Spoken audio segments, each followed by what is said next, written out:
Traditional country music is a dying art form. It's really sad to think that so many of the greatest singers to ever live in the history of music have now passed on to the other side.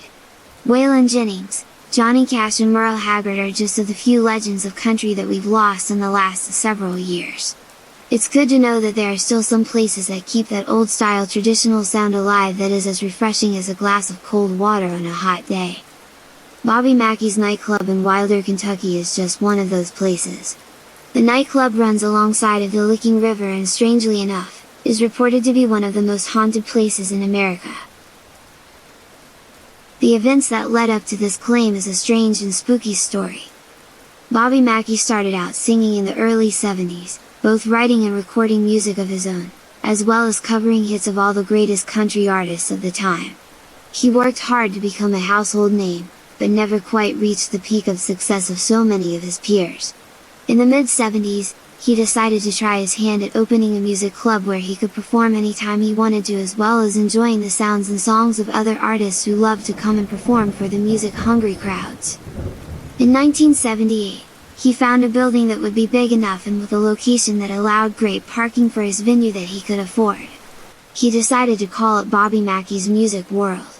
When he went to visit the potential new venue, he took along his. The building dates back to around 1875. Originally, the property was used as a whiskey distillery. It had warehouses all around the property as well as across the road from it. It was a very large operation at the time. 3 large tunnels were built underneath the building which ran down to the nearby river to allow water to be pumped to the building to make the whiskey. At the time, it became one of the largest whiskey operations in the country. That all changed once Prohibition took effect in the United States, and after 40 years of making whiskey, the plant was shut down. Most of the larger buildings and warehouses were all torn down, except for one of the smaller buildings, which is where the Bobby Mackey nightclub would eventually open. Before the buildings were torn down, a series of fires broke out at different times. Ironic, since the building is now said to house the gateway to hell, don't you think? After the buildings were torn down, a man named John Pop bought the land in the building where the club now sits and opened a small cafe, and they called it the Bluegrass Cafe. He ran the business out of the main level, and him and his family lived in the lower level. They lived right over top of the well that is now called the Portal to Hell and didn't even realize it. His luck running the cafe wasn't great. Not only did he get robbed several times, but again, fires started breaking out apparently for no reason, and he just got tired of dealing with bad luck and he sold the property to a man named Buck Brady. Brady updated the building and added on a larger section that remains there to this day. Around the year 1943, he added a larger dancing area and a casino and called it the Primrose Country Club. Unfortunately for Buck, what he didn't know is that the area was run by the mob and they did not like any competition with gambling. It wasn't long before they forced him out and took the club for themselves and renamed it the Latin Quarter. Business ran as usual for quite some time, until this, and held bingo games until the early 70s. It soon changed hands once again. A club called the Hard Rock was opened, which was a seedy, rough and rowdy biker bar. There was often fights, stabbings and even a few shootings in the parking lot. It closed for good around the late 70s, which is when it was bought by Bobby Mackey, and it has been his club ever since. When it was bought, there was all sorts of bullet holes and things of that nature in the basement area, and having been owned by the mob, it's just a natural assumption that it was a place where many unfortunate people lost their lives. There are many stories of just that type of thing happening there, but who's to know what is true and what is fiction? What is known was what happened when Bobby and his wife went to look at the property. They met the caretaker, Carl Lawson. Lawson lived in the upstairs section of the building and took care of the property and land that it was on. Bobby and Carl soon hit it off and was discussing the potential club that he was thinking about putting there, and Carl soon started telling him about all of the paranormal things that happened there and the ghosts that haunted the building.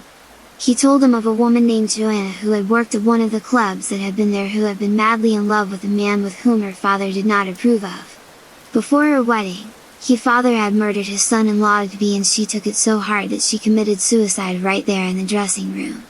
He claimed that her spirit never left the club. Carl also told Bobby of all the times when he would be on the second floor in his apartment and trying to go to sleep and hearing what sounded like hundreds of people talking and walking around on the lower floor where the club had been, and when he would walk downstairs, it would all stop and there was nothing and no one there.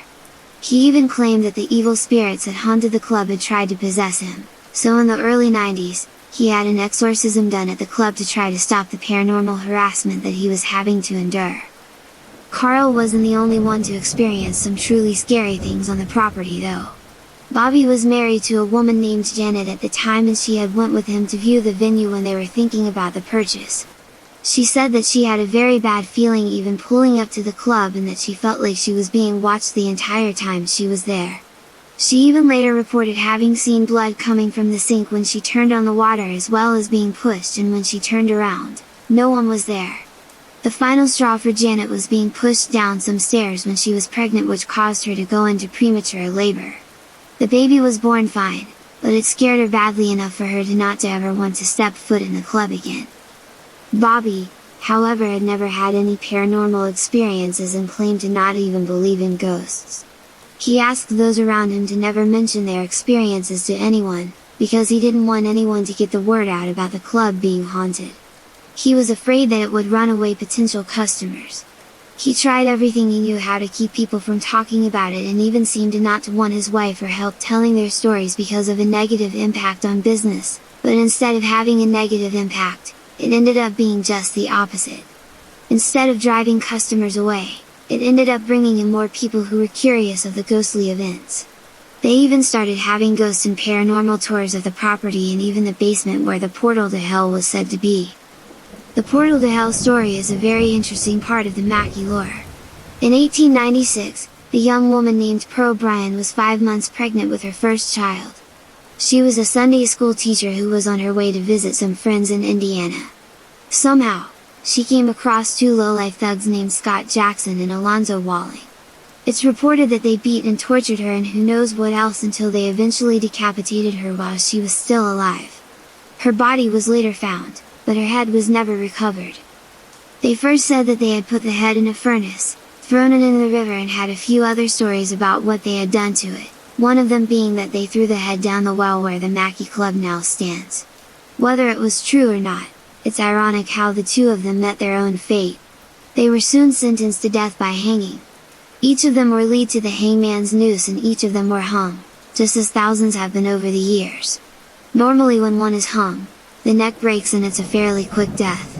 Not in this case. Neither one of the men's necks broke, which meant that their deaths took several minutes of excruciating pain until they eventually were strangled to death by the rope. Coincidence or no? The stories of what has happened and what continues to happen at Bobby Mackey's nightclub are just too many to mention in this video. I'll leave the link to his club in the description box below if you ever feel brave enough to check it out for yourself. If you love country music and you love ghost hunting, Bobby Mackey's is a place to be. Enjoy, if you're not too scared. P.S. Don't forget to like our video and subscribe to our channel or I'll tell the ghost on you. Till next time.